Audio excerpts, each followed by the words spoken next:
CPI party కేంద్ర కార్యవర్గ సభ్యులు మాజీ ఎమ్మెల్యే కమిటీ చాడా వెంకటరెడ్డి గారు హాజరై ఉన్నారు.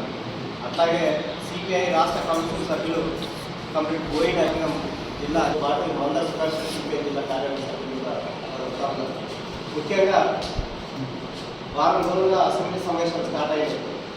అనేక హామీలు ఇచ్చింది. హామీలకు తగ్గట్టుగా ఏ వర్గాలకు వాళ్ళు ఇచ్చిన హామీలకు ఏ కోటా ప్రకారంగా 8,000 కోట్లు సంక్షేమ అభివృద్ధి కోసం రాష్ట్ర ప్రభుత్వం ప్రవేశపెట్టిందనేటువంటి విషయాన్ని, దాంతో పాటుగా కమ్యూనిస్టు పార్టీ సభ్యత్వ సేకరణ పూర్తి చేసుకొని వీటి మేరకు రాజన్న సిరిసిల్ల జిల్లాలో కూడా సభ్యత్వాన్ని ఏర్పడిన తర్వాత అధికారులకు వచ్చిన బీఆర్ఎస్ ప్రభుత్వం పడిపోయి కాంగ్రెస్ ప్రభుత్వం అధికారులకు వచ్చి 15 మాసాలు గడుస్తూ ఉంది. అయితే ఇచ్చిన హామీల అమలుకు సంబంధించి మెల్లమెల్లగా అడుగులు పడుతున్న పరిస్థితి కనపడతాం. అయితే ఈ మధ్య మనం చూస్తూ ఉంటే చాలా సంతోషకర విషయం ఏంటంటే ఎస్సీ వర్గీకరణకు సంబంధించి గత 30 ఏళ్ల కింద నుంచి కూడా పెద్ద పోరాటం జరుగుతూ వచ్చాయి. నేను కూడా 2004లో ఎమ్మెల్యేగా సిపిఐ పక్ష నాయకుడు ఉన్నప్పుడు కోనేరు రంగారావు గారి అధ్యక్షతన అంటే ఆయన సంక్షేమ శాఖ మంత్రి ఆధ్వర్యంలో ఢిల్లీకి వెళ్ళి అప్పుడు ఢిల్లీ ప్రభుత్వం యూపీఏ ప్రభుత్వానికి మెమోరాండం ఇచ్చి వచ్చాం. ఎస్సీ వర్గీకరణ చేయండి, చాలా వెనుకబడి దగబడేటువంటి పరిస్థితి అని చెప్పారు. ఎట్టకేలకి ఇప్పుడు నిన్న ఎస్సీ వర్గీకరణ బిల్లు ఆమోదించబడింది. అయితే ఆ బిల్లులో పేర్కొన్నటువంటి ఎస్సీ యాక్షన్ ప్లాను లేదా ఉద్యోగాలకు సంబంధించి ప్రైవేటు కంపెనీలో కూడా వీళ్ళకి ఉద్యోగాలు కల్పించేటువంటి ఇట్లాంటివన్నీ కొన్ని అంశాలను కూడా మీకు వాళ్ళు ఎస్సీ వర్గీకరణలో పెట్టారు. ఎస్సీ వర్గీకరణలో బాగా వెనుకబడ్డ, దగాబడ్డ, ఆర్థికంగా చిక్కిపోయిన, సామాజిక న్యాయం లేనటువంటి వాళ్ళకు కూడా సమన్యాయం చేసే పరిస్థితిలో అమలు కొరకు పూనుకోవాల్సిన అవసరం ఉంది. బిల్లు పాస్ అయింది, సంతోషం. ఇళ్ళకి కానీ పండుగ కాదనే సామెతలాగా బిల్లు పాస్ అయింది కాబట్టి అమలుకు ప్రభుత్వం పూనుకోవాలని చెప్పేసి ఈ సందర్భంగా ఇంకా వెనుకబడ్డ వాళ్ళకు కూడా సహాయం చేయాలి. ఎస్సీలలో ఉన్నటువంటి వాళ్ళకు కూడా ఇతర కేటగిరీలో ఉన్నటువంటి వాళ్ళకు కూడా చేయాల్సిన అవసరం అని చెప్పి తెలియపరుస్తా ఉన్నాను. తీసుకునే అమలు చేయాలి. బీసీలకు 42% ఏదైనా మొత్తం మీద ఇది అసెంబ్లీలో బిల్లు పాస్ అయింది. అయితే ఈ బిల్లు కూడా బీసీ జనాభాకు సంబంధించిన రిఫ్లెక్షన్ ఉంటే ఆ జనాభా ఎంత ఉన్నదో అంత కాకపోయినా కొంతన్నా మెరుగ్గా 56% పైబడి ఉన్నారని మొన్న జనాభా లెక్కలు చెప్తా ఉన్నాయి. 40% పెట్టినారు.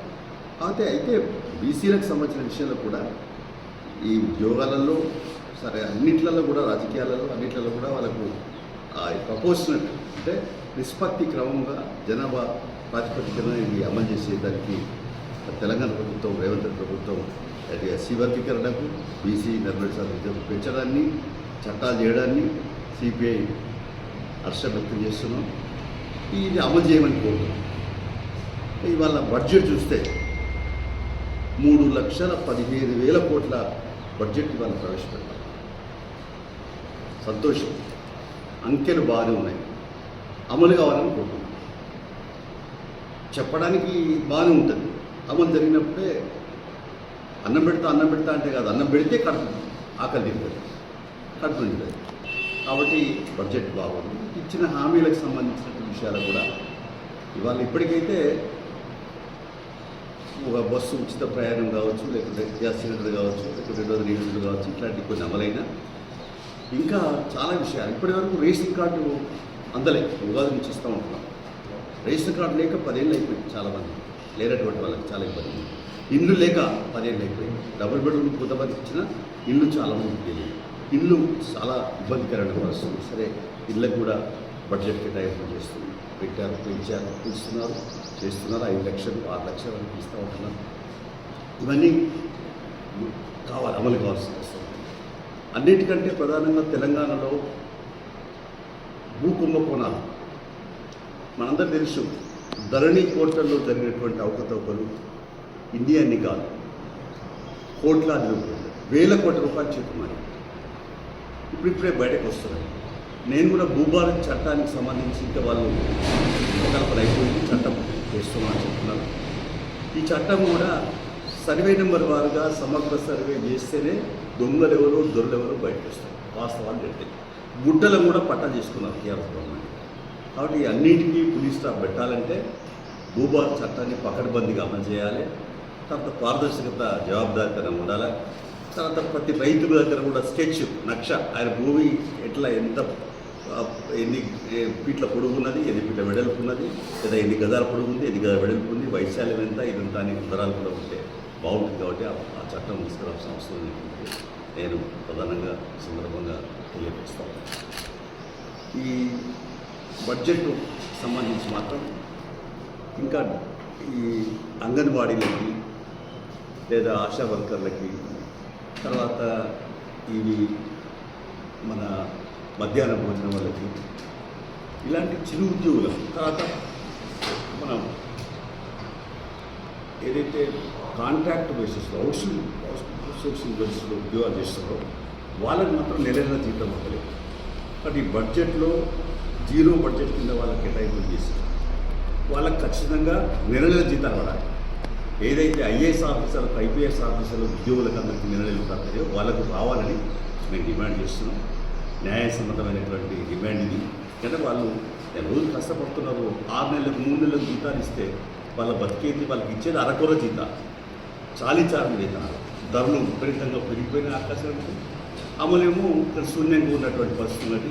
అరకొర ధరల నేపథ్యంలో మరి వాళ్ళకి ఏదైతుందో తప్పనిసరిగా నెల వేతనాలు ఇచ్చేటువంటి పరిస్థితి జరగాలని మేము ఈ సందర్భంగా ప్రభుత్వాన్ని డిమాండ్ చేస్తున్నాం. బడ్జెట్లో కూడా కేటాయింపులు వాళ్ళకు పెంచుతూ వేయాలి.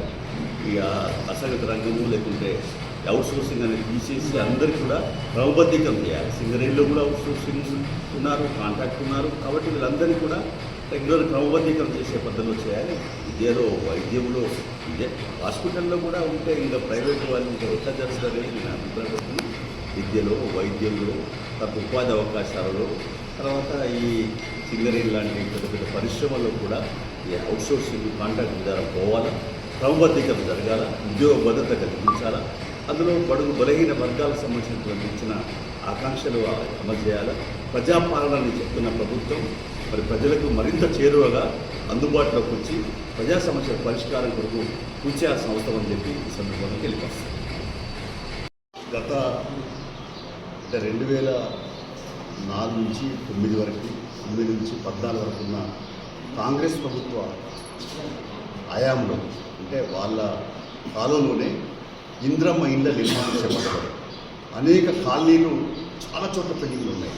సిరిసిల్లలో ఉన్నాయి, జగ్గాల్లో ఉన్నాయి, కరీంనగర్లో ఉన్నాయి, చాలా చోట్ల ఈ రాజీవ్ సాగులు ఇట్లాంటివన్నీ పెండింగ్లు ఉన్నాయి. ఈ ప్రభుత్వం యుద్ధ ప్రాంతంగా రిపోర్ట్ తెప్పించుకోవాలి. ఎక్కడెక్కడ పెండింగ్ ఉన్నాయి, అసలు భూమి ఉన్నది, అన్నీ ఉన్నాయి, అన్నీ ఉంటే శని ఉంది. అంటే ప్రభుత్వం డబ్బులు కేటాయించడం వల్ల అవి ఇల్లు బేస్మెంట్ లెవెల్, రెంట్ లెవెల్ ఆగిపోయింది. వాళ్ళు కొంతమంది చనిపోయి ఉంటారు లాభుక్తులు. ఇలాంటి నేపథ్యంలో ఒక సమగ్రమైన పరిశీలన జరగాల. పాత ఇందిరమ్మ ఇల్లు కాలనీలు, ఇందిరమ్మ కాలనీలని మహాజన్ కాలనీలా ఏంటంటే ఇందిరమ్మ కాలనీ, ఆ పేరుతో ఉన్నటువంటి వాటికన్నా ఇది ఇందిరమ్మ రాజ్యం అంటున్నాడు రేవంత్ రెడ్డి గారు. మాది ఇందిరమ్మ రాజ్యం అంటున్నాడు, ప్రజాపాలన అంటున్నాడు. కాబట్టి ఇందిరమ్మ రాజ్యంలో, ప్రజాపాలనలో ప్రజలకు చేరువుగా ఈ ప్రభుత్వం ఉండి గతకాలపు ఏదైనా లీడర్లు ఇచ్చేటువంటి ఇందిరమ్మ ఇల్లు, ఇప్పుడు ఇందిరమ్మ ఇల్లు కూడా 5 లక్షలు 6 లక్షలు కేటాయిస్తూ ఉన్నాయి, ఎస్సీలకి 6 లక్షలు కేటాయిస్తూ ఉంటారు. కాబట్టి ఆ ఏవైతే పెండింగ్ గతంలో ఉన్నటువంటి ఇందిరమ్మ ఇల్లున్నాయో వాటిని ఇమ్మీడియట్గా సర్వే చేసి వాళ్ళందరికీ ఇల్లు కట్టేయాల్సిన అవసరం ఉందని చెప్పి సిపిఐ ప్రభుత్వం విజ్ఞప్తి చేస్తుంది. ఏర్పడిన తర్వాత అధికారులకు వచ్చిన బీఆర్ఎస్ ప్రభుత్వం పడిపోయి కాంగ్రెస్ ప్రభుత్వం అధికారులకు వచ్చి 15 మాసాలు గడుస్తూ ఉంది. అయితే ఇచ్చిన హామీల అమలుకు సంబంధించి మెల్లమెల్లగా అడుగులు పడుతున్న పరిస్థితి కనపడతాం. అయితే ఈ మధ్య మనం చూస్తూ ఉంటే చాలా సంతోషకర విషయం ఏంటంటే ఎస్సీ వర్గీకరణకు సంబంధించి గత 30 ఏళ్ల కింద నుంచి కూడా పెద్ద పోరాటం జరుగుతూ వచ్చాయి. నేను కూడా 2004లో ఎమ్మెల్యేగా సిపిఐ పక్ష నాయకుడు ఉన్నప్పుడు కోనేరు రంగారావు గారి అధ్యక్షతన, అంటే ఆయన సంక్షేమ శాఖ మంత్రి ఆధ్వర్యంలో ఢిల్లీకి వెళ్ళి అప్పుడు ఢిల్లీ ప్రభుత్వం యూపీఏ ప్రభుత్వానికి మెమోరాండం ఇచ్చి వచ్చాం.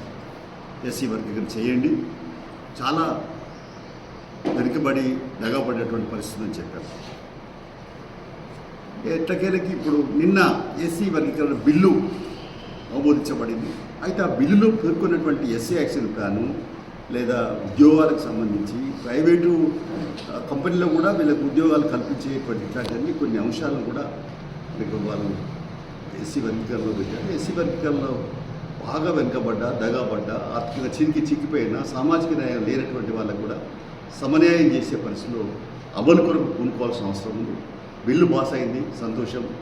ఇళ్ళకి కానీ పండుగ కాదనే సామెతలాగా బిల్లు పాస్ అయింది కాబట్టి అమలుకు ప్రభుత్వం పూనుకోవాలని చెప్పేసి ఈ సందర్భంగా ఇంకా వెనుకబడ్డ వాళ్ళకు కూడా సహాయం చేయాలి. ఎస్సీలలో ఉన్నటువంటి వాళ్ళకు కూడా ఇతర కేటగిరీలో ఉన్నటువంటి వాళ్ళకు కూడా చేయాల్సిన అవసరం అని చెప్పి తెలియపరుస్తా ఉన్నాను. తీసుకునే అమలు చేయాలి. బీసీలకు 42% ఏదైనా మొత్తం మీద ఇది ఏదైనా అసెంబ్లీలో బిల్లు పాస్ అయింది. అయితే ఈ బిల్లు కూడా బీసీ జనాభాకు సంబంధించిన రిఫ్లెక్షన్ ఉంటే ఆ జనాభా ఎంత ఉన్నదో అంత కాకపోయినా కొంతన్నా మెరుగ్గా 56% పైబడి ఉన్నారని మొన్న జనాభా లెక్కలు చెప్తా ఉన్నాయి. 40% పెట్టినారు. అయితే బీసీలకు సంబంధించిన విషయంలో కూడా ఈ ఉద్యోగాలలో సరే అన్నిట్లలో కూడా రాజకీయాలలో అన్నిట్లలో కూడా వాళ్ళకు ప్రపోర్షనల్ అంటే నిష్పత్తి క్రమంగా జనాభా ప్రాతిపదికన ఇది అమలు చేసేదానికి తెలంగాణ ప్రభుత్వం, రేవంత్ రెడ్డి ప్రభుత్వం ఎస్సీ వర్గీకరణకు బీసీ 40% పెంచడాన్ని, చట్టాలు చేయడాన్ని సిపిఐ హర్షం వ్యక్తం చేస్తున్నాం. ఇది అమలు చేయమని కోరుతున్నాం. ఇవాళ బడ్జెట్ చూస్తే 3,15,000 కోట్ల బడ్జెట్ ఇవాళ ప్రవేశపెట్టాలి. సంతోషం, అంకెలు బాగానే ఉన్నాయి, అమలు కావాలని కోరుతున్నాం. చెప్పడానికి బాగానే ఉంటుంది, అమలు జరిగినప్పుడే అన్నం పెడతా అంటే కాదు, అన్నం పెడితే కడుపు ఆకలి తింటుంది, కడుపు నిండుతుంది. కాబట్టి బడ్జెట్ బాగుంది. ఇచ్చిన హామీలకు సంబంధించిన విషయాలు కూడా ఇవాళ ఇప్పటికైతే ఒక బస్సు ఉచిత ప్రయాణం కావచ్చు, లేకపోతే గ్యాస్ సిలిండర్ కావచ్చు, లేకపోతే 2 యూనిట్లు కావచ్చు, ఇట్లాంటి కొన్ని అమలైనా ఇంకా చాలా విషయాలు. ఇప్పటివరకు రేషన్ కార్డు అందలే, ఉగాది నుంచి ఇస్తూ ఉంటున్నాం. రేషన్ కార్డు లేక 10 ఏళ్ళు అయిపోయింది. చాలామంది లేనటువంటి వాళ్ళకి చాలా ఇబ్బంది. ఇల్లు లేక 10 ఏళ్ళు అయిపోయింది. డబుల్ బెడ్రూమ్ కొంతమంది ఇచ్చిన ఇల్లు చాలా మందికి ఇల్లు చాలా ఇబ్బందికరమైన పరిస్థితుంది. సరే, ఇళ్ళకు కూడా బడ్జెట్ కేటాయింపు చేస్తుంది, పెట్టారు, పెంచారు, ఇస్తున్నారు, చేస్తున్నారు. 5 లక్షలు 6 లక్షల వరకు ఇస్తూ ఉంటున్నారు. ఇవన్నీ కావాలి, అమలు కావాల్సిన అవసరం. అన్నిటికంటే ప్రధానంగా తెలంగాణలో భూ కుంభకోణాలు మనందరూ తెలుసు. ధరణి పోర్టల్లో జరిగినటువంటి అవకతవకలు ఇండియాన్ని కాదు, కోట్లాది రూపాయలు, 1000 కోట్ల రూపాయలు చేతున్నారు. ఇప్పుడిప్పుడే బయటకు వస్తున్నాయి. నేను కూడా భూభారత్ చట్టానికి సంబంధించి ఇంకా వాళ్ళు ప్రకల్పన అయిపోయింది, చట్టం చేస్తున్నామని చెప్తున్నారు.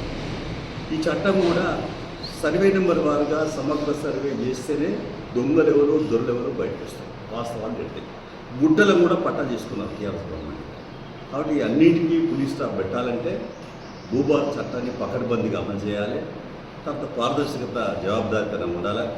తర్వాత ప్రతి రైతు దగ్గర కూడా స్కెచ్, నక్ష, ఆయన భూమి ఎట్లా ఎన్ని ఫీట్ల పొడుగు ఉన్నది, ఎన్ని ఫీట్ల వెడల్పు ఉన్నది, లేదా ఎన్ని గజాల పొడుగు ఉంది, ఎన్ని గజాల వెడల్పు ఉంది, వైశాల్యం ఎంత, ఇదంతా అని వివరాలు కూడా ఉంటే బాగుంటుంది. కాబట్టి ఆ చట్టం తీసుకురావాల్సిన అవసరం ఉంటుంది.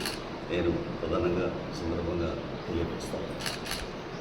ఈ బడ్జెట్ సంబంధించి మాత్రం ఇంకా ఈ అంగన్వాడీలకి లేదా ఆశా వర్కర్లకి, తర్వాత ఇవి మన మధ్యాహ్న భోజనం వాళ్ళకి, ఇలాంటి చిరు ఉద్యోగులకు, తర్వాత మనం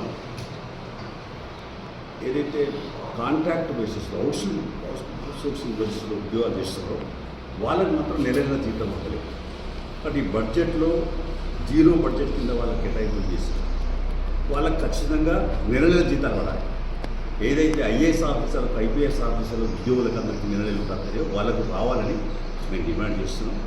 న్యాయసమ్మతమైనటువంటి డిమాండ్ ఇది. ఎందుకంటే వాళ్ళు రోజు కష్టపడుతున్నారు.